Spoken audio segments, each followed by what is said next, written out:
Nostril screws, pros, cons, advantages, disadvantages. Going to give you 5 of each. Kind of a short video today. Coming up next on Pros and Cons by a Piercer, Season 2, Episode number 44. So you might want to stick around.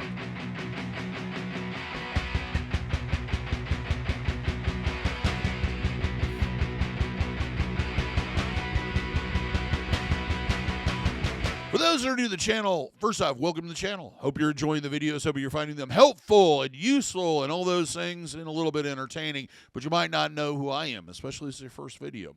My name is DaVo. I'm a professional body piercer and have been since 1994. I own and operate the Axiom Body Piercing Studio located right here in Des Moines, Iowa, inside Skin Kitchen Tattoo.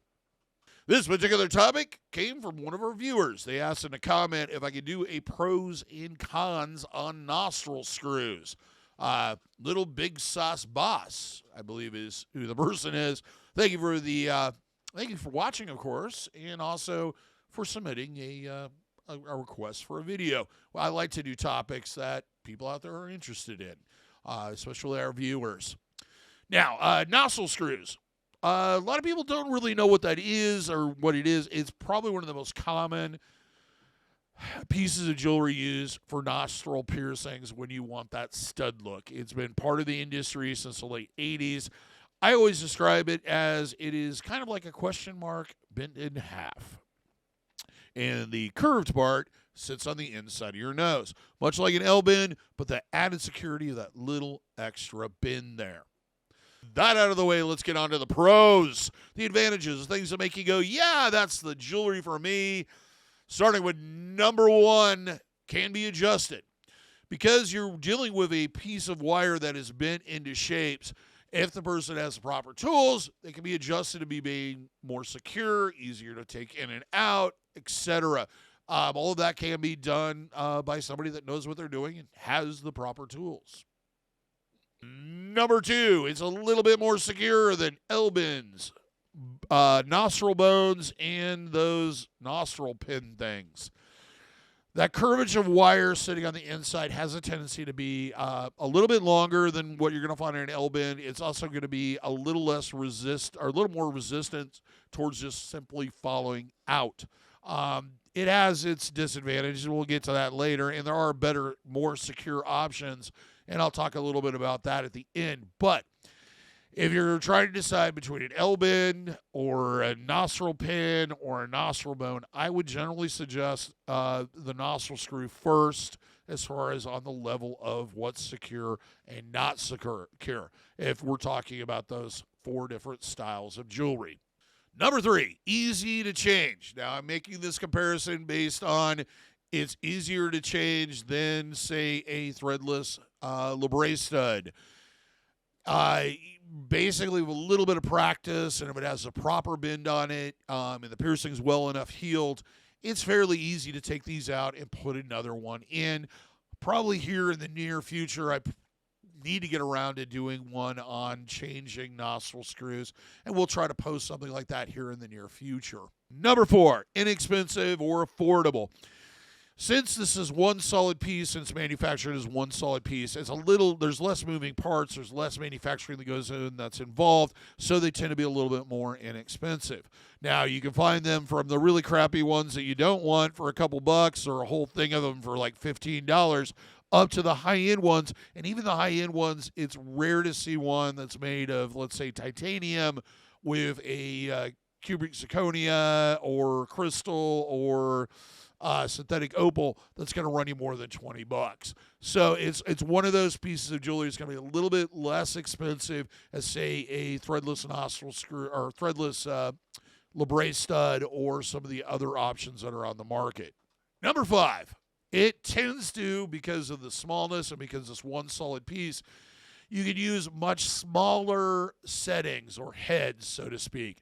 Unlike other piercings or types where either there's threading or there is a threadless piece that goes in there. These can be a tad bit smaller. I've seen them as small as 1 millimeter. Now, that could be an advantage, and that could be a disadvantage. Before I move on to the cons, if you like this, give me a thumbs up. Let me know that you liked it. If you haven't already, please subscribe. Hit that notification bell so that you're notified every single time we post something.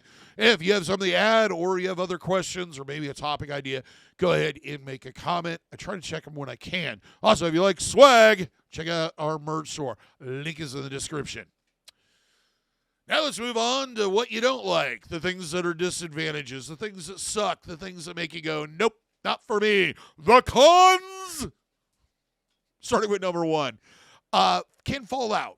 These are notorious for getting caught on towels, shirts, loofahs, the most evil thing to piercing.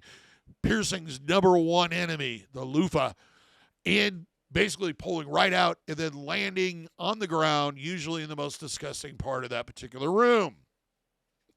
So they are notorious for this, especially during the healing process, where we have to leave them a little bit on the loose side, not quite so tight, to allow for inflammation and etc. So do keep that in mind. You got to avoid the area when you're drying off, cleaning your face, etc. Number 2, these can be difficult to change. This is especially true during the actual healing process, because that piercing is straight in that curved wire, which is one of the reasons we like nostril screws, because they're more secure. That curved wire can curve into the piercing instead of through the piercing. They can make it very difficult to get that curvature all the way through the piercing before you do that turn to put it completely in. It can also damage the piercing during that process. Number 3, you're going to need tools to adjust it. A lot of some of the better manufacturers, they just send out is just basically a long pin, and then we bend it into that shape. If you don't have the tools to do that, which are usually rounded brass coated pliers, you're going to scratch the jewelry, you're going to cause damage to it, and they can be a little bit difficult. It takes takes a while to get that skill to bend them into the proper shapes. So they can be difficult to adjust. It may be one of those things where you have to go back to where you purchased the jewelry from and have them adjust it so it's a little more secure and not quite so loose and more likely to fall out or get caught on something. Number 4, kind of alluded to this earlier, it can cause damage because of that curvature curving into the piercing. If you have a freshly healed piercing, and where the tissue is still very thin, doing that curvature in can actually puncture that piercing, and then you have the open wound, and then you have the healing all over again. So that is something you need to take into consideration. Basically, we can adjust how drastic that curve is, and that usually will affect it. But the disadvantage is the next thing I'm going to talk about. Number 5, the end hanging out of the bottom of your nostril, also known as the metal burger. So if you're really heavy metal, your snot's made of metal. Yeah, I'm waiting. Nobody's laughing. Well, she's laughing, but it's her joke. Anyway, because especially if we have to bend that curvature out more so, or you had it done lower to allow it to make sure that you can wear smaller rings, you're going to constantly have that thing falling down and being visible. If that annoys you, then this is not the choice of jewelry that I would suggest. I would suggest Labret Studs.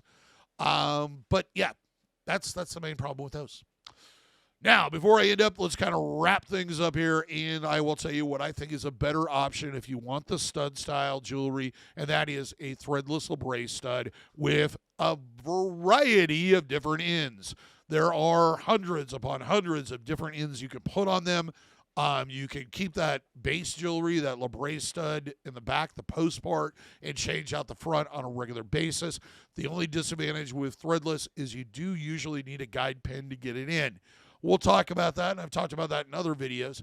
Eventually, like I said earlier, I want to kind of just do a video. I'm going to make her sit through me changing all her jewelry. Or maybe I'll make her do it and film it. I don't know. In case you're wondering who I'm talking about, Shannon, my apprentice. Till next time, here's hoping all your piercings heal with ease and without a single issue. And if you're in the Des Moines, Iowa area, I hope to see you for your body piercing needs in the future. Have a good day, everybody. Take care, and we'll see you in the next video. Probably one of these, I'm guessing.